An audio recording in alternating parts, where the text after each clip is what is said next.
성경 말씀 마가복음 9장 2절에서 8절 말씀을 우리 함께 봉독하겠습니다.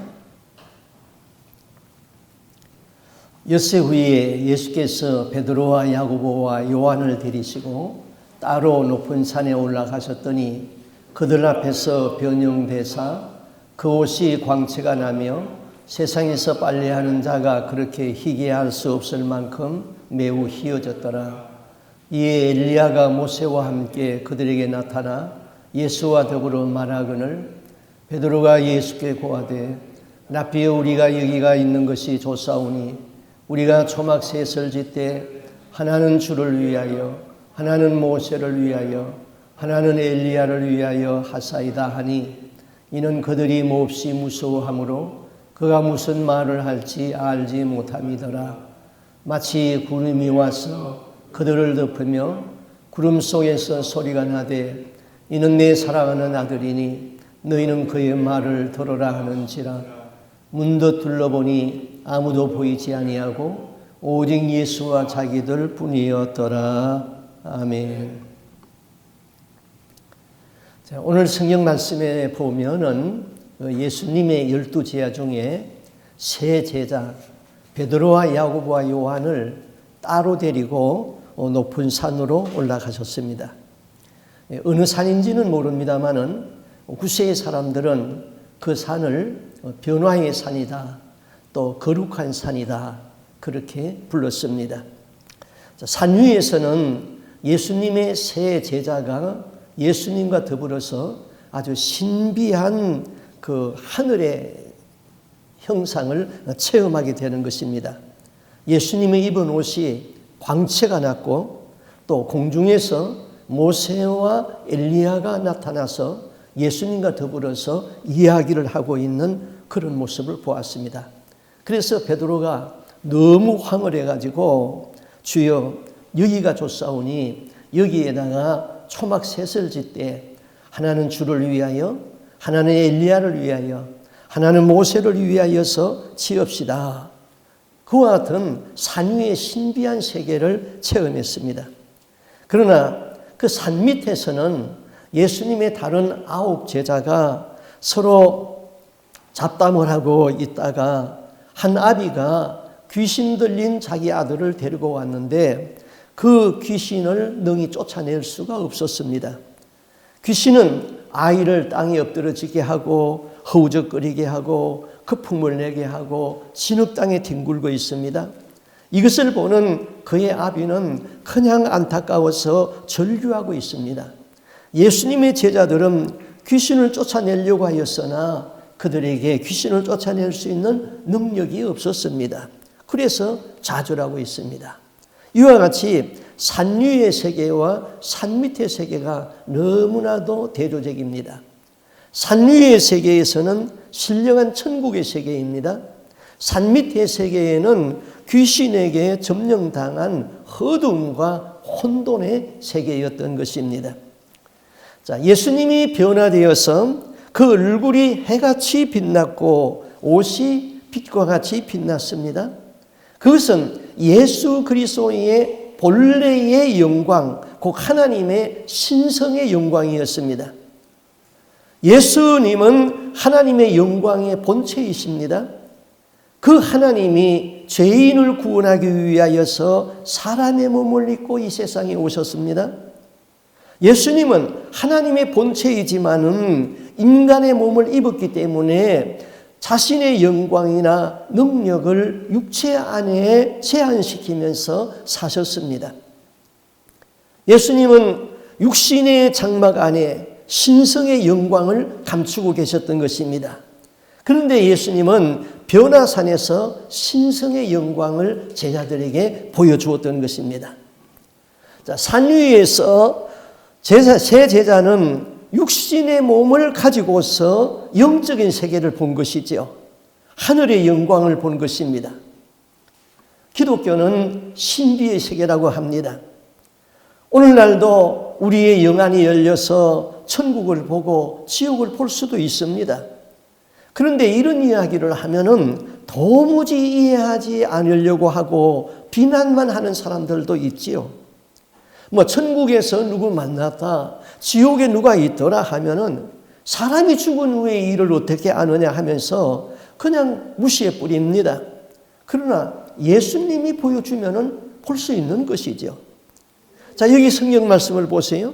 모세는 예수님 당시부터 1500년 전 사람이고 엘리야는 예수님 당시로부터 800년 전 사람입니다. 그런데 모세와 엘리야가 공중에 나타났습니다.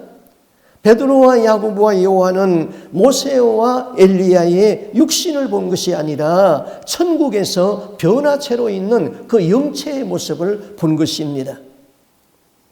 예수님이 라오디아 교회를 향하여서 계시록 3장 18절에 보면은 이런 말씀을 했습니다.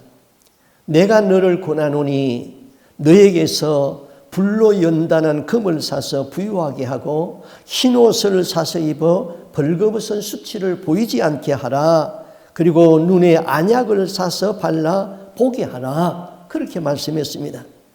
자, 안약을 사서 눈에 발라 보게 하라. 이것은 영적인 너의 모습을 좀 보라는 것이죠. 라오디아 교회의 성도들아, 내가 너희의 모습을 보니까 너희의 영적인 모습은 지금 벌거벗고 있는 그런 수치가 보이지 않느냐? 흰옷을 사서 입어라. 회개하여서 보혈로, 예수의 보혈로 제시름 받고 천국 혼인잔치에 참여할 수 있는 의의 예복을 입어라. 그렇게 권면하고 있습니다. 우리는 영안이 좀 열려서 신령한 세계도 좀 볼 수 있어야 되겠습니다. 자, 그러면은 예수님은 12제자 중에 왜 세 제자 베드로와 야고보와 요한만을 따로 데리고 올라가서 산 위에서 신비한 모습을 보여주었습니까? 다른 제자들은 아직 알아듣지 못하므로 산 밑에다가 두고 알아들을 수 있는 제자들만 따로 데리고 산 위에 올라간 것입니다.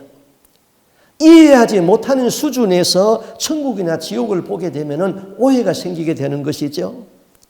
아무나 천국 보는 것이 아니고 하나님은 아무에게나 지옥 보여주는 것이 아닙니다. 하나님이 보여주었을 적에는 이 세상에 가서 말하라고 보여준 것입니다. 내가 천국이나 지옥을 보았다 그러면은 이단이다 그런 소리 들을 수 있습니다. 비난받을 수도 있습니다. 그렇다고 믿음이 좋은 사람은 천국을 보느냐? 그런 것도 아니에요. 박영문 씨는 젊어서 아주 악한 삶을 살았습니다. 그분이 처갓집과 원수가 졌습니다. 그래서 처갓집을 다 몰살시키고 자기도 죽겠다고 처갓집에 가가지고 어디다가 불을 붙이면은 불이 확 붙어서 다 죽일 수 있을까? 그걸 다 보고 왔습니다. 그리고 그 다음날 그거를 실행하려고 했는데 그날 저녁 하나님께서 그를 지옥을 보여주었습니다. 지옥이 얼마나 무서웠는지 그는 그만 회개하고 예수 믿게 되었죠. 그가 처음 지옥을 봤을 적에는 교회 평신도였습니다. 그래서 그 얘기를 듣고 제가 서울에서 목회할 적에 그분을 저희 교회에다 모셔다가 지옥분 간증을 하게 했어요. 그분이 본 지옥은 너무 무서웠어요. 그래서 말씀을 증거하다가 그게 연상이 되면은 자기도 모르게 고함을 꽉 치르는데 얼마나 무서웠는지 뭐 제가 듣는 저희들이 좀 민망할 정도였습니다. 그분은 예수 믿지 아니했지만은 그분의 성품상 지옥을 보여주면은 얘기할 사람이라는 것을 하나님은 알았습니다. 그래서 지옥을 보여주고 간증을 하게 했던 것이지요. 사단도 천국과 지옥을 또 보여줍니다. 사단이 보여준 천국과 지옥을 하나님이 보여주었다고 속으면 안 됩니다. 분별해야 되는 것이죠. 사단이 보여준 천국이나 지옥을 보는 사람은 안 보는만 못한 것입니다. 만약에 사단에게 속고 회개하지 못하면 구원에서 낙오되기 때문이지요. 자, 변화산 사건은 마태도 기록했고 마가도 기록했고 누가도 기록했습니다. 그런데 누가복음의 말씀을 보면은 모세와 엘리야가 공중에서 예수와 더불어 이야기할 적에 장차 예루살렘에서 예수님이 죽는다는 것을 얘기하고 있었다고 그랬습니다. 우리 누가복음 9장 30절 31절을 보겠습니다. 함께 읽어보겠어요. 문득 두 사람이 예수와 함께 말하니 이는 모세와 엘리야라. 영광 중에 나타나서 장차 예수께서 예루살렘에서 별세하실 것을 말할세.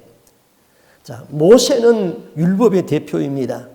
엘리야는 선지자의 대표인 것입니다. 그래서 모세 오경 그러면은 창세기, 출애굽기, 레위기, 민수기, 신명기를 모세 오경이라고 그럽니다. 또 선지사는 선지자들의 기록인 것입니다. 그러므로 모세와 엘리야는 구약 성경 전부를 말하는 것이죠. 구약 성경 전부의 내용의 중심이 예수 그리스도가 이 땅에 오셔서 십자가에서 피 흘리고 우리를 대속한 구원자가 된다는 것이 구약의 복음인 것입니다. 십자가가 기독교의 복음의 핵심이죠. 하나님은 십자가를 통하여서 우리를 구원하시기를 기뻐하셨습니다. 십자가는 하나님의 사랑의 결정체인 것입니다. 십자가는 인류 구원의 방법입니다. 십자가는 죄인이 죄 용서 안 받고 하나님께로 건너갈 수 있는 다리입니다. 예수님이 그 십자가에서 내 죄를 씻고 대속의 피를 흘리셨습니다.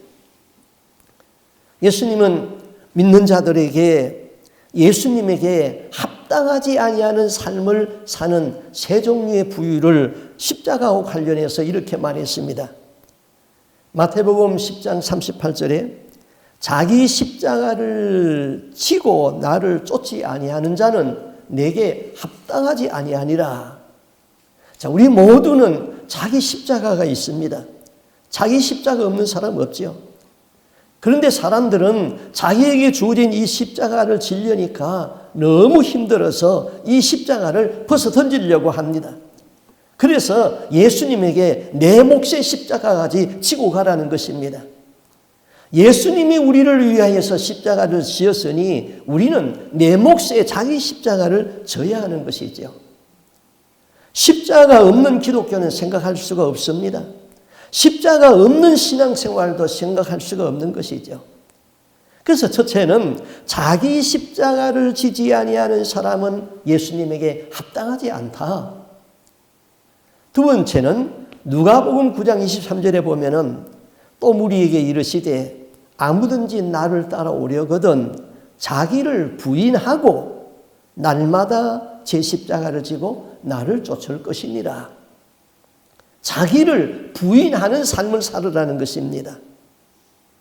세 번째는 예수께서 이르시되 손에 쟁기를 잡고 뒤를 돌아보는 자는 하나님의 나라에 합당하지 아니하다 그랬습니다. 자, 우리는 예수 믿는 사람이에요. 예수 믿어도 하나님의 나라에 예수님에게 합당하지 아니한 세 부류의 사람.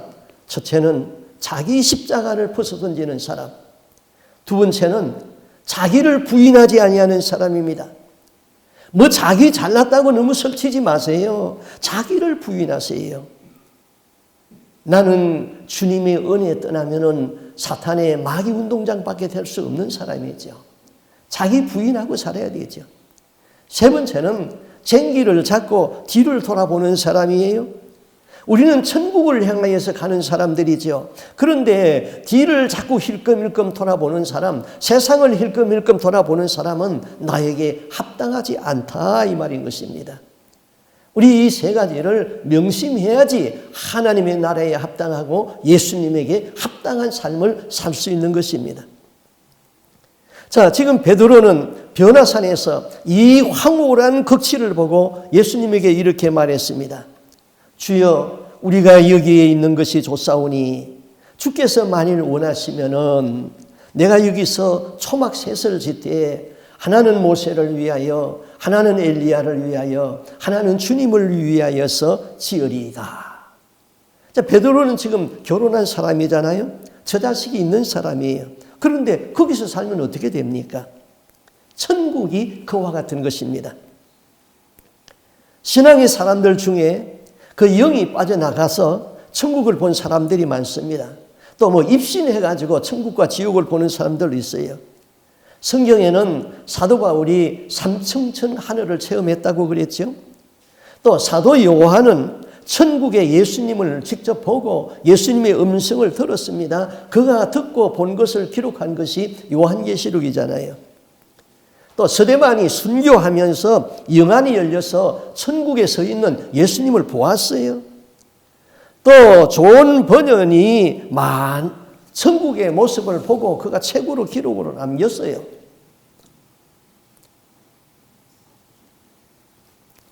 천국을 본 사람들의 그 한결같은 이야기는 천국에 살지 이 땅에 다시 가고 싶지 않다는 거예요.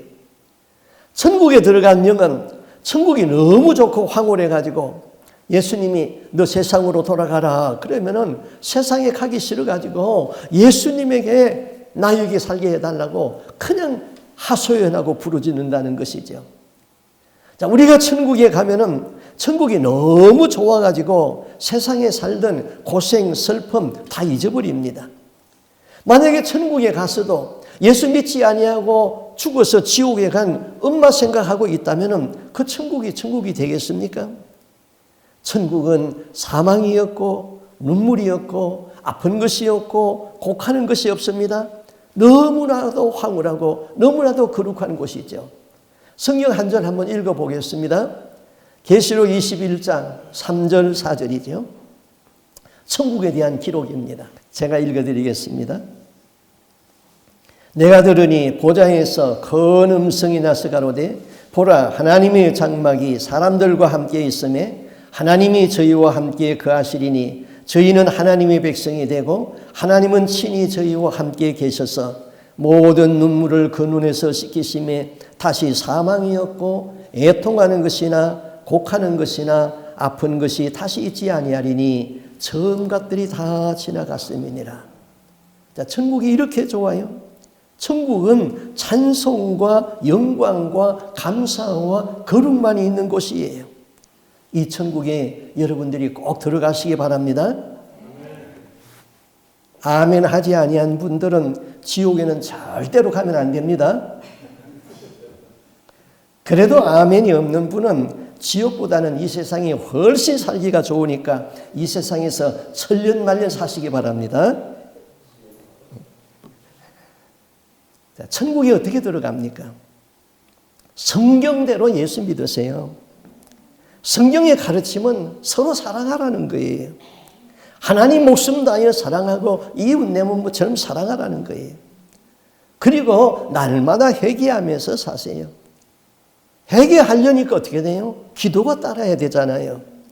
어떤 일이 있어도 기도의 줄은 놓으면 안 되는 것입니다. 자, 지금 베드로는 자기의 어떤 처지에 있는지 다 잊어버렸죠. 자, 우리가 지금 왜 이렇게 삶이 좀 짜증스럽고 문제가 많고 인간적인 그런 욕망이 많습니까? 문제는 내가 예수를 그리스도를 못 만났기 때문입니다. 참으로 영광스러운 예수를 만나는 체험이 있으면은 내 처지가 어떠하든지 간에 내 모습이 어떠하든지 간에 주여 이대로 좋습니다. 여기가 좋사오니 그렇게 되는 법이지요. 문제는 예수님과 나와의 만남의 문제입니다. 예수님은 내 인생 문제의 해석자입니다. 예수님을 만나면은 내 인생의 모든 문제가 다 해석되어지는 것이죠. 자, 이런 영광스러운 모습 가운데서 하늘에서 소리가 났습니다. 구름이 그들을 덮으면서 이는 내 사랑하는 아들이요 내 기뻐하는 자니 너희는 저희의 말을 들어라 그랬습니다. 베드로는 후에 이 사건을 해록하면서 하나님의 친음성을 들었다고 베드로후서에서 이렇게 기록했습니다. 베드로후서 1장 16절에서 18절은 베드로가 이 산상 변화산에서 예수님을 체험한 사건을 기록한 것이죠. 한번 같이 읽어보겠습니다. 우리 주 예수 그리스도의 능력과 강림하심을 너희에게 알게 한 것이 교묘히 만든 이야기를 따른 것이 아니요 우리는 그의 크신 위엄을 친히 본 자라. 지극히 큰 영광 중에서 이러한 소리가 그에게 나기를 이는 내 사랑하는 아들이요 내 기뻐하는 자라 하실 때에 그가 하나님 아버지께 존귀와 영광을 받으셨느니라. 이 소리는 우리가 그와 함께 거룩한 산에 있을 때에 하늘로부터 난 것을 들은 것이니라. 베드로와 야곱과 요한은 육신의 몸을 가지고 예수님의 신성의 영광을 그들의 눈으로 보았고 귀로 들었다는 것입니다. 베드로는 초막 셋을 짓되 하나는 모세를 위하여, 하나는 엘리야를 위하여, 하나는 주를 위하여 짓자고 했습니다. 그러면은 자기를 위한 초막은 어디 있습니까? 은혜 받은 사람은 자기 이기주의인 생각 안 합니다. 은혜 받으면은 다른 사람을 생각하게 되어 있는 것이죠. 내 입장만 생각하면은 상대방은 죽일 놈입니다. 그러나 그 사람의 입장에서 생각하면은 그 사람도 하나님의 긍휼을 입어야 할 사람인 것이지요. 우리가 신앙이 나태해졌을 적에 순교자들이 걸어간 순교사화를 읽으면은 잠자던 신앙이 깨어납니다. 일제강점기 때에 또 공산당 시야에서 많은 신앙의 사람들은 혹독한 고문을 견디면서 신앙의 절개를 지켰습니다. 자, 기독교 순교사에 보면은 어떤 사람은 믿는다는 이유로 화형을 당하고, 어떤 사람은 사자굴에 던져 넣기도 하고, 어떤 사람은 모진 고문을 당하기도 했습니다. 그런 가운데서도 어떻게 주님을 배반하지 아니하고 신앙을 지킬 수 있을까요? 우리도 그 순교의 길을 걸어갈 수 있을까요? 아무도 장담 못하지요. 그러나 단 한 가지 순교의 길을 걸을 수 있는 확실한 비결은 있습니다. 그것은 내가 하늘 영광을 체험하면은 순교의 길을 걸을 수가 있습니다. 스데반은 기독교 사화에서 신앙에서 첫 번째 순교자입니다. 스데반이 악당들에게 돌에 맞았습니다. 머리가 깨지고 얼굴에서 피가 피투성이가 되었습니다. 그런데 스데반은 그 순간에 하늘을 바라보니까 하늘이 활짝 열리면서 주님이 그를 응원하고 있는 모습을 보았습니다. 그때 그는 무릎을 꿇고 주여 이 죄를 저들에게 돌리지 마옵소서 용서를 빌었던 것입니다. 어떻게 이런 일이 가능할까요? 스데반은 이 장렬한 순교의 현장에서 하늘에 계신 예수의 영광을 보았던 것입니다. 그가 하늘을 보니까 인자 예수가 영광 가운데 서서 스데반을 지켜보고 있는 모습을 보았습니다. 많은 순교자들이 이런 하나님의 영광을 보았기 때문에 자기 십자가를 질 수가 있었고 자기를 부인할 수가 있었고 그리고 그 영광을 보지 않는다 할지라도 그 천국이 믿어지기만 하여도 믿음을 배반하지 아니하고 순교할 수가 있는 것입니다. 장차 주님이 공중에 강림하시면은 우리 중에 신부단장한 성도는 호련히 변화를 받아가지고 공중에 들림받아서 천국 혼인잔치에 참여할 것입니다. 또 아니면은 우리가 살다가 이 땅의 장막이 무너지면은 우리의 영은 변화를 받아서 천사가 나를 끼고 초광성으로 날아서 천국에 들어갈 것입니다. 그러나 예수를 믿어도 변화받지 못하면은 구원에서 낙오되는 것이죠. 박보영 목사님의 그 간증에 이런 간증을 하더라고요. 그가 기도하는 중에 환상 중에서 하나님이 이런 것을 보여주었습니다. 많은 사람이 검은 옷을 입고 머리를 푹 숙이고는 고개를 숙이고는 한쪽으로 자꾸 걸어갑니다. 또 그 옆에는 많은 사람이 흰 옷도 아니고 검은 옷도 아닌 회색 옷을 입고 또 한 곳으로 걸어가고 있었습니다. 그래서 예수님에게 물었답니다. 주님, 저 검은 옷을 입은 사람들은 누굽니까? 그들은 나를 믿지 아니하는 세상 사람들이다. 그렇게 말씀했습니다. 주님, 그러면은 검은 옷도 아니고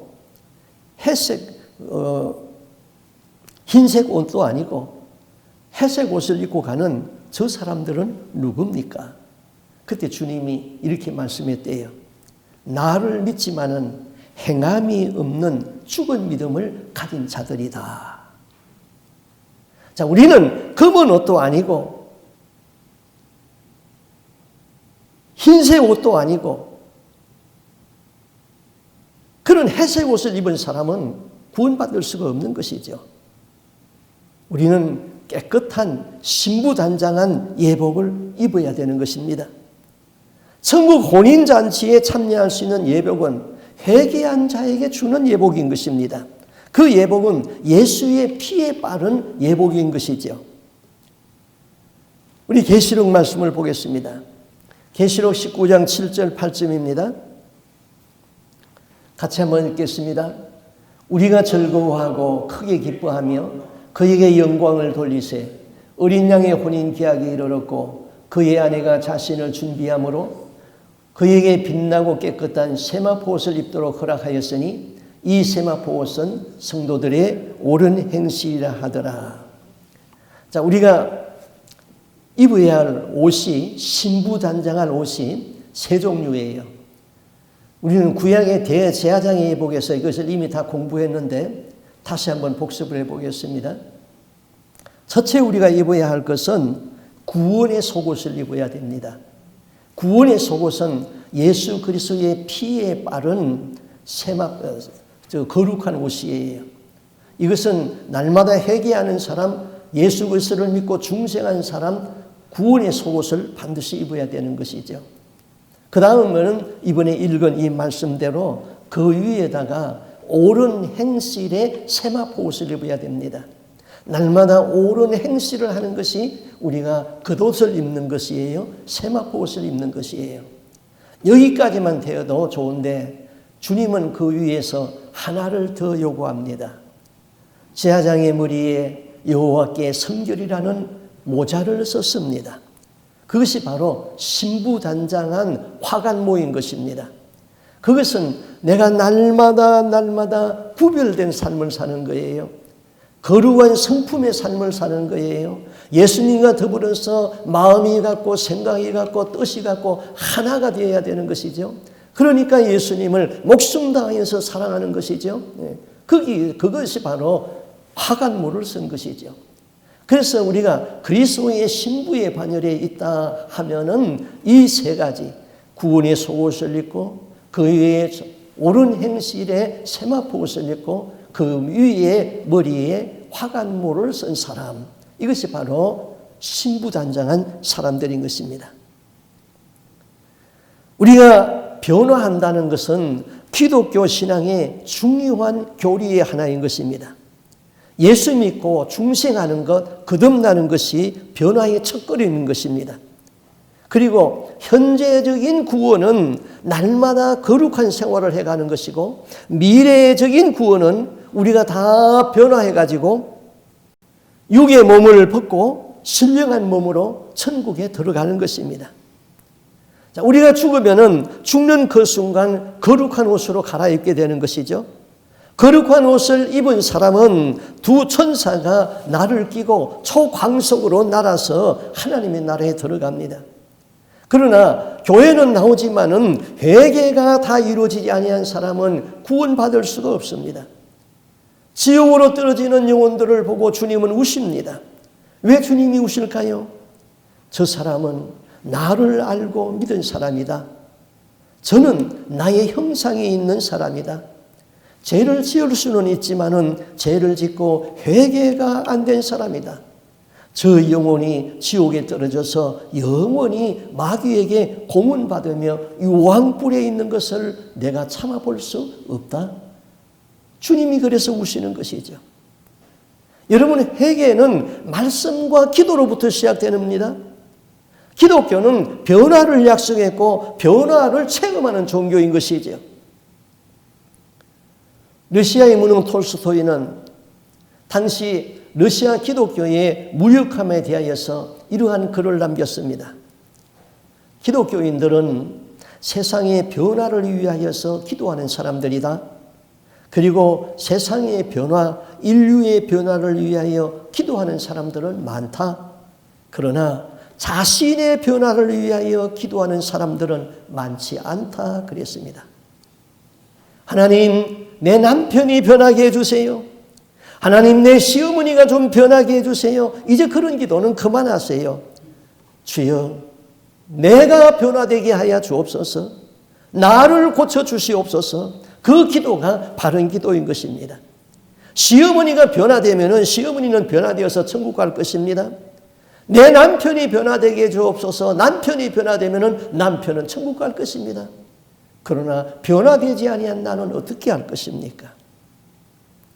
기독교는 거듭남과 변화의 종교인 것입니다. 거듭남이 없이 천국에 들어갈 수가 없습니다. 내가 변화하지 아니하면 세상을 변화시킬 수가 없습니다. 나의 영이 거듭나야 되고, 더 나아가서 나의 지식이 거듭나야 되고, 더 나아가서 나의 인생과 모든 것이 거듭나야 되는 것입니다. 이제 마가복음 9장 6절에서 이렇게 말씀합니다. 이는 저희가 심히 무서워하므로 저가 무슨 말을 하는지 알지 못함이더라. 또 이 말씀을 누가복음 9장 33절에는 이렇게 말했습니다. 자기의 하는 말을 자기도 알지 못하더라. 자, 이 말씀을 종합하여서 보면은 예수의 세 제자는 완전히 하나님의 영광에 취해가지고 두려워하면서 황홀한 가운데에 자기들이 무슨 말을 하는지도 모르게 짓거렸다 이 말인 것입니다. 우리가 정신없는 말을 할 때가 있겠지요. 임종시에 삶과 죽음의 갈림길에서 정신이 오락가락할 때가 있을 것입니다. 그때도 맺힌 것이 풀어지지 아니해가지고 이 죽일 놈 한다든지 뭐 아니면은 그 돈 한다든지 그러면은 구원에서 나고예요. 그때에는 내가 평소에 생각하던 것이 내 잠재의식 속에서 나오게 마련인 것이죠. 그때도 구원자 오직 예수님만 불러야 되는 것입니다. 어느 권사님 딸이 있었습니다. 그런데 영민이라는 청년을 사랑하고 그 남자와 결혼을 하겠다고 약속을 했습니다. 그런데 부모가 그 결혼을 하도 강권하게 반대를 해가지고는 마음에 없는 다른 남자와 결혼을 했습니다. 결혼 후에 배가 불러와서 임신인가 생각했는데 병원에 가서 검사를 해보니까 임신이 아니고 뱃속에 혹이 생겼습니다. 그래서 그 혹을 떼내기 위해서 마취를 하고 수술을 받게 되었습니다. 마취가 깨어나니까 그 옆에 자기 엄마가 앉았다가 엄마가 그 딸의 머리를 꽉 쥐어박으면서 이렇게 말했습니다. 야 이년아, 너 지금도 그 영민이라는 녀석 못 잊고 있나? 네가 마취해서 깨어나면서 뭐라고 말했는지를 아느냐? 네 남편이 옆에 있는 데다가 영민 씨 나 좀 살려줘 그랬다 이느냐 그랬습니다. 여러분, 죽음 앞에서 새한껏 잡고 있으면 구원에서 나고예요. 그래서 살아있을 때에 세상 것 다 내려놓는 훈련을 자꾸 해야 되는 겁니다. 나이 80이 지났으면 사진첩 같은 거 죽기 전에 다 처리하세요. 그런 거 자녀들에게 남겨주면 자녀들에게 괴로움이에요. 살아있는 동안에도 세상 추억과 미련의 마음 빼앗기지 마세요. 옷도 자꾸 나눠주고 가재도구도 나눠주고 재산도 정리하고 뭐 보석 반지 있으면 줄 사람 다 주고 호롤단신해야 돼요. 그리고 예수님만 생각하고 살아야 되는 겁니다. 뭐 저희 집에 오신 분들 뭐 저희 집에 좋은 가구들 많이 있어요. 그거 제가 돈 주고 산 거 하나도 없어요. 이사 가는 사람들이 주고 간 것, 남들이 갖다 버리는 것, 주워서 가져온 것, 꼭 필요한 거 있으면은 뭐 세컨 그 스토어에 가가지고 그저 몇 불 주고 싸구려로 산 거 그런 것 뿐이에요. 제가 사는 거는 책하고 음식밖에 없습니다. 우리는 세상에 살 적에 자꾸 버리는 훈련, 내려놓는 훈련, 오직 예수님만 잡는 그 훈련 속에 살다가 죽음 앞에서도 주님 찾고 천국에 가기를 바랍니다. 8절 말씀 보겠습니다. 문도 둘러보니 아무도 보이지 아니하고 오직 예수와 자기들 뿐이었더라. 제자들은 하늘에서 소리나는 음성을 들었습니다. 엎드려서 두려워서 심히 두려워했습니다. 예수님이 그들에게 손을 대면서 일어나라, 두려워 말라 그랬습니다. 둘러보니 아무도 보이지 아니하고 오직 예수와 자기들 뿐이었더라. 죽음 앞에서는 오직 예수 외에는 아무것도 보이지 않아야 됩니다. 그래야만 천국 구원입니다. 명예도, 물질도, 돈도, 자식도 죽음 앞에서는 다 무효입니다. 날마다 오직 예수에 사는 사람은 죽을 때에도 오직 예수만 붙잡게 되어 있습니다. 지금도 미워하는 미운 사람이 있습니까? 풀어야 됩니다. 지금도 원수가 있습니까? 용서해야 됩니다. 용서가 안 되면은 용서한다고 선포를 해버려야 됩니다. 지금 근심 걱정에 붙들려 있습니까? 기도하여서 떨쳐버려야 되는 것이죠. 베드로는 여기가 좋사오니 여기에다가 초막셋을 짓고 여기서 살자고 그랬습니다. 그러나 예수님은 거기에 머물지 아니하고 산 아래로 내려왔습니다. 산 아래에 내려오니까 한 아비가 귀신 들린 아들을 데리고 있다가 예수님을 보자 반가워서 쫓아왔습니다. 선생님, 벙어리 된 귀신 들린 내 아들을 선생님 제자들에게 데려왔습니다. 귀신이 어디든지 저를 잡으면 거꾸로 틀리고 거품을 흘리게 하며 이를 갈고 파리하여 갑니다. 내가 선생의 제자들에게 내어 쫓아달라고 하였더니 능히 저희가 고치지 못하더이다. 그를 내게로 데려오라. 이에 그를 데리고 오니까 귀신이 발작해가지고 거품을 내면서 땅에 엎드러지게 합니다. 언제부터 이렇게 되었느냐? 어릴 때부터 그랬습니다. 귀신이 저를 죽이려고 불에도 던지고 물에도 던집니다. 무엇을 할 수 있거든 우리를 불쌍히 여겨 주옵소서. 할 수 있거든이 무슨 말이냐? 믿는 자에게는 능치 못함이 없느니라. 예, 주여 내가 믿나이다. 나의 믿음 없는 것을 도와주옵소서. 예수님이 귀신을 꾸짖어서 벙어리 되고 기먹은 귀신아, 내가 너에게 명하노니 그 아이에게서 나가고 다시는 들어가지 말라. 귀신이 소리 지르면서 나갔습니다. 예수께서 그 아이를 잡아 일으키니까 그 아이가 일어났습니다. 정상 아이가 되었죠. 우리가 은혜 받고 은혜 받은 우리끼리만 모여서 살면은 안 됩니다. 마귀에게 잡힌 된 세상이 있어요. 세상에 가서 하나님의 일을 하라는 것이죠. 그러므로 예수님은 산 위에다가 초막을 짓고 거기에 산 것이 아니라 은혜 체험한 그 제자들을 데리고 산 밑으로 내려왔다는 것이죠. 우리는 은혜도 못 받고 세상에 가서 세상에 도와되는 것도 문제입니다. 그런가 하면은 은혜 받고도 세상에 가서 상처받는 것이 두려워가지고 우리 믿는 사람끼리만 모여 있는 것도 안 되는 것이죠. 세상은 은혜 받은 자, 능력 있는 자를 찾고 있는 것입니다. 예수님은 산나라에 내려와서 더러운 귀신을 쫓아내고 귀신에게 붙잡힌 아이에게서 귀신의 올무를 끊어버리고 자유하게 했습니다. 이제 모인 군중들은 다 돌아가고 제자들과 예수님만 갖는 시간을 마련했습니다. 산 아래에 있던 9 제자들이 예수님에게 와서 이렇게 물었습니다. 마가복음 9장 28절에 보니까 주여, 우리는 어찌 능히 그 귀신을 쫓아내지 못했습니까? 이전에 예수님이 제자들을 파송할 적에는 병든 자에게 손을 얹은 나음을 얻고 귀신을 제어할 수 있는 권세를 주었다고 했습니다. 귀신들이 항복하고 쫓겨나갔습니다. 그런데 왜 이번에는 귀신이 안 나갑니까? 귀신의 세계에도 서열이 있습니다.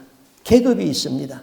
더 악한 귀신이 있고 낮고 조잡한 귀신들이 있습니다. 또 들어온 지 오래된 귀신은 좀처럼 잘 나가지 않습니다. 귀신이 들어오는 루트는 제일 먼저 우리의 생각으로, 우리의 눈으로 보는 데서부터, 귀로 듣는 데서부터 들어옵니다. 그때 바로 떨쳐버리면 됩니다. 그런데 그 귀신이 주는 생각에서 붙들려 버리면 그 귀신은 가슴으로 들어오게 됩니다.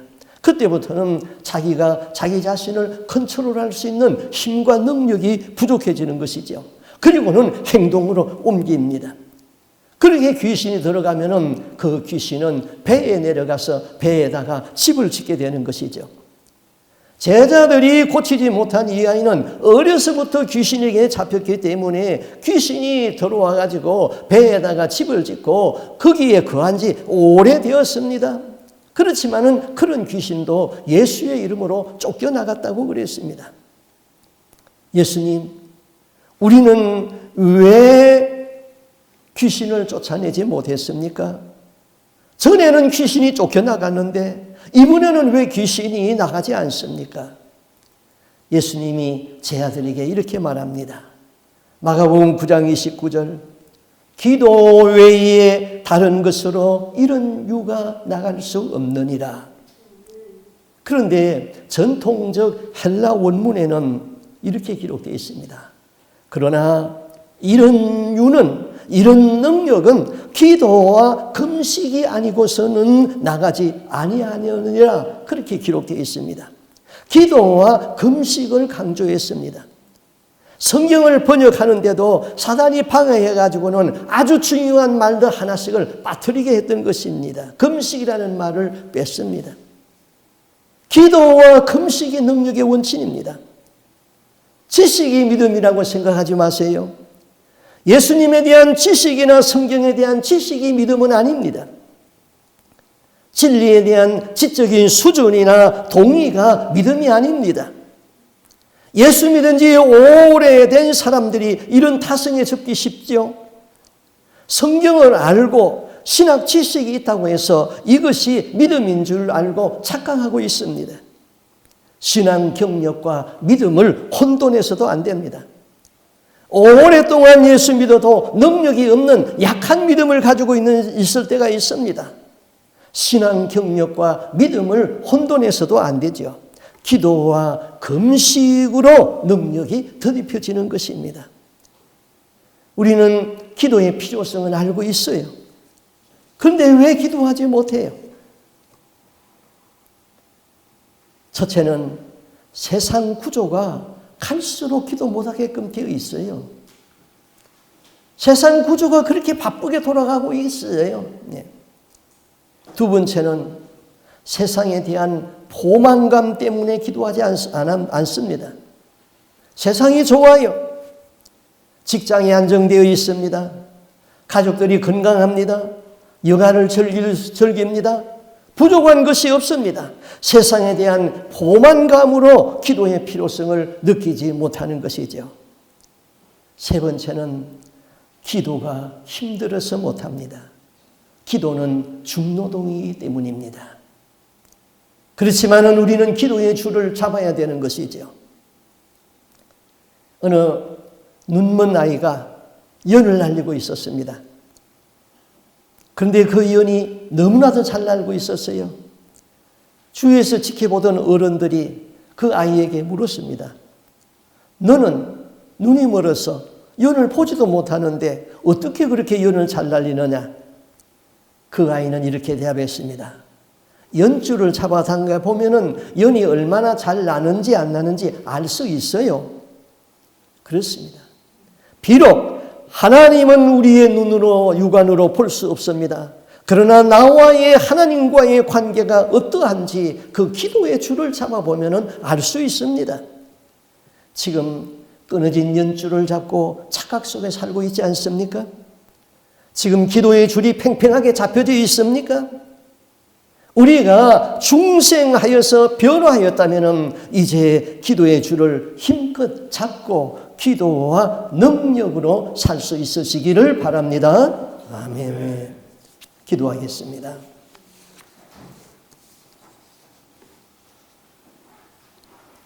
주 하나님 아버지, 우리가 예수 그리스도를 믿어서 말씀과 성령을 통하여서 우리의 영이 거듭난 것을 확신합니다. 날마다 변화의 삶 속에서 오늘도 거룩한 삶을 살게 하여 주시옵소서. 우리가 주님 앞에 소원하는 것은 주님 앞에서 충성된 종으로 섬과 동시에 예수 그리스도의 신부의 반열에 설 수 있는 우리 모두가 되기를 원합니다.